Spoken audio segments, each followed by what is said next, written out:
Oke, Assalamualaikum warahmatullahi wabarakatuh. Untuk pembelajaran kelas 8 sampai 8 dari kelas 8A sampai dengan kelas 8G. Untuk materi IPA yang selanjutnya itu pertemuan ke-10. Kita akan membahas tentang struktur dan fungsi pada daun. Kemarin kan udah ya dari pertemuan 8, pertemuan 9 kita udah bahas tentang dari akar, batang. Sekarang kita bahas tentang struktur dan fungsi pada daun. Struktur dan fungsi pada daun.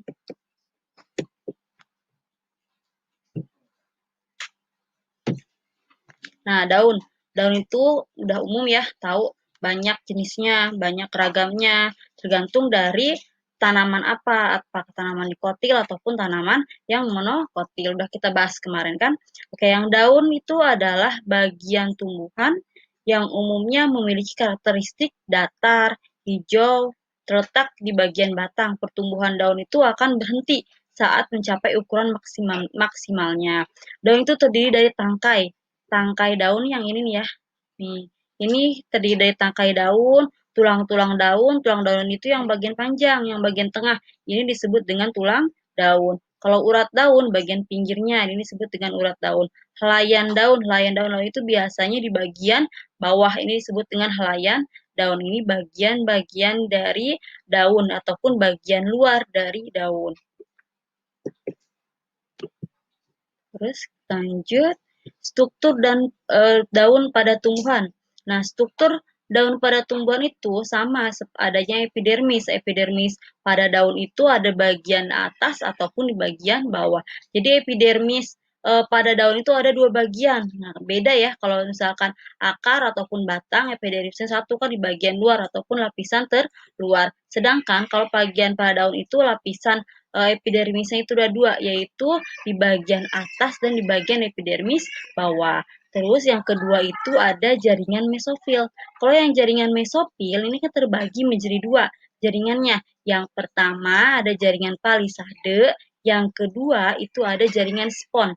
Kalau yang jaringan palisade itu disebut juga dengan jaringan tiang karena bentuknya yang berdiri tegak seperti tiang dan rapat-rapat. Jadi dalam daun itu ada apa namanya yang mesofil ataupun palisade itu bentuknya nanti panjang-panjang, nah, terus dia itu merapat. Nah, itu yang disebut dengan palisade. Palisade itu jaringan ini hanya bisa dilihat oleh mikroskop. Nah, jadi dalam jaringan tersebut ini berkandung banyak kloroplas yang memiliki peran dalam proses pembuatan makanan ataupun proses fotosintesis. Nah, kalau yang jaringan spon, yang jaringan spon ini bentuknya spon ataupun ada lubang-lubang kecilnya. Nah, jaringan ini juga berfungsi untuk penyimpanan cadangan makanan. Ketika pembuatan ataupun fotosintesis, nanti ada cadangan makanan yang disimpan oleh jaringan spon. Terus yang ketiga itu ada berkas pembuluh angkut. Ingat, di bagian akar, di bagian batang itu ada yang namanya berkas pembuluh angkut, yaitu yang disebut dengan floem ataupun silem ya. Kalau yang floem, ingat ya, kalau yang floem itu apa? Mengangkut hasil dari fotosintesis ke bagian seluruh tumbuhannya. Kalau yang silem itu kan dari akar nyampai ke daun ataupun dari bawah ke daun. Nah, terus di sini juga di bagian daun yang keempat itu ada stomata. Stomata itu fungsi untuk respirasi ya pada tumbuhan terjadi pada bagian stomata atau stomata itu juga disebut dengan mulut daun. Terus di bagian epidermis terletaknya itu di bagian epidermis bawah. Nah, dalam proses respirasi stomata itu akan menyerap karbon dioksida. Jadi ketika adanya sinar matahari, nanti di sekeliling tanaman tersebut kan ada karbon dioksida. Nanti akan diserap oleh apa? Oleh stomata. Kemudian diproses dalam fotosintesis dan akan menghasilkan O2 ataupun oksigen yang akan dikeluarkan oleh stomata lagi gitu untuk pernapasan. Terus yang kelima itu ada jaringan tambahan. Jaringan tambahannya itu ada kristal, ada juga kelenjar, terus terletak pada mesofil daun. Oke, tadi kan dari karbon dioksida yang ada di sekeliling tanaman tersebut akan diserap oleh stomata dalam proses fotosintesis dan akan menghasilkan O2 ataupun oksigen yang akan dilepaskan kembali oleh stomata untuk pernapasan manusia. Terus yang kelima tadi jaringan tambahan. Jaringan tambahan itu ada apa? Sel-sel kristal, kelenjar, dan juga terletaknya pada mesofil daun. Oke, sebelum lanjut materi ini tolong di rangkum sama kalian. Soalnya di LKS ini tidak ada. Ketika sudah dirangkum, ingat ya, kalian foto, terus rangkumannya nanti kalian kirim ke alamat ataupun ke link yang udah disiapkan nanti. Untuk token pembelajaran IPA sekarang itu adalah tokennya fotosintesis ya, tulisannya sama seperti ini. Untuk token di pembelajaran materi ke-10 itu fotosintesis. Terus lanjut materi selanjutnya. Oke, bagian-bagian pada daun. Ingat ya, kalau untuk bagian-bagian pada daun diklasifikasikan menjadi dua bagian. Yang pertama ada bagian struktur luarnya, yang kedua itu ada bagian struktur dalam. Tadi udah kita bahas di bagian slide 2, kalau yang di bagian struktur luarnya yang tadi ada helaian daun, bentuknya tipis, terus berbentuk tebal, ada juga yang berbentuk tebal. Sebagiannya itu ada yang helaian daunnya itu ada nilai proses fotosintesisnya pada tumbuhan yang berlangsung. Terus ada juga tangkai daun. Tangkai daun juga banyak bagian-bagiannya tergantung dari apakah tanaman tersebut itu dikotil ataupun monokotil. Terus ada juga bagian pelepah daun ataupun disebut dengan folius ya. Pelepah daun itu memiliki fungsi untuk menundukkan daun di bagian batang.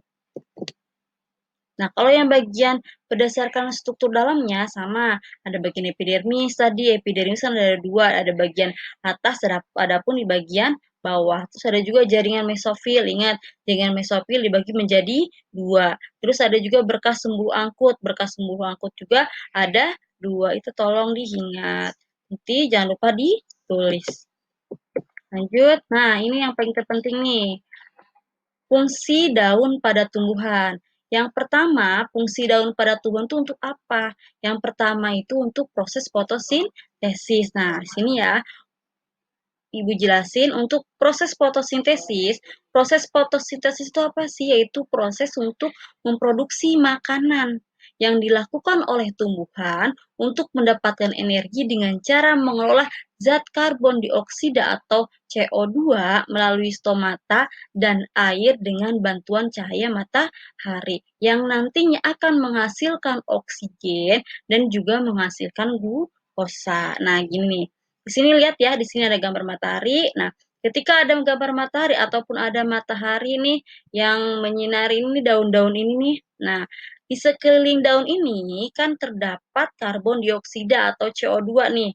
Nanti diserap oleh apa? Oleh stomata. Diserap oleh stomata lewat mulut daun. Nah, ketika diserap oleh stomata ada juga di bagian air di bagian bawah nih. Di bagian bawah ini ada air diserap juga oleh akar ataupun oleh si silem ke bagian daun. Nah, ketika karbon dioksida dan air ini udah diserap, nanti kan di daun ini nanti diproses fotosintesis dibantu oleh sinar matahari. Terus jadilah nanti ada oksigen dan glukosa. Nah, oksigen ini nanti akan dilepaskan kembali oleh daun nih. Lihat nih gambarnya ya. Nih, oksigen ini akan dilepas oleh daun biasanya untuk pernapasan manusia. Terus yang glukosa ini kemana? Nah, glukosa ini akan diangkut oleh floem. Diangkut floem kemana? Ke bagian seluruh tanaman. Nah, oke, paham ya untuk proses fotosintesis dari oksigen, glukosa, lanjut lagi diproses ataupun masuk ke bagian ke bagian stomata dibantu klorofil juga, terus dibantu oleh sinar matahari pembuatan zat makanannya. Lanjut. Yang kedua, itu ada sebagian alat respirasi. Nah, sebagai alat respirasi atas proses pernapasan pada daun terdiri pada stomata yang berfungsi sebagai alat pernapasan pada daun. Yang ketiga itu Oke, yang ketiga itu sebagai alat perkembangbiakan secara vegetatif. Nah, proses perkembangbiakan secara vegetatif itu contohnya itu ada di tumbuhan ucar bebek yang nantinya akan membentuk tunas daun. Nah, kalau ucar bebek kan gampang ya untuk pertumbuhannya. Kita ambil tuh daunnya, terus kita taruh di tanah, terus kita tusukin lidi itu pasti langsung muncul tunas tunas ataupun muncul daun-daunnya gitu. Terus yang keempat itu sebagai alat pengatur proses transpirasi. Transpirasi itu merupakan proses penguapan air yang terjadi di permukaan daun melalui stomata ataupun mulut daun dan kutikula.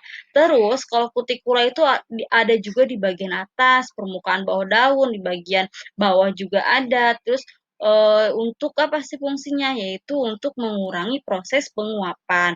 Yang kelima itu ada tempat terjadinya proses gutasi. Proses gutasi itu merupakan proses keluarnya cairan ataupun air yang berupa tetesan di bagian helaian daun.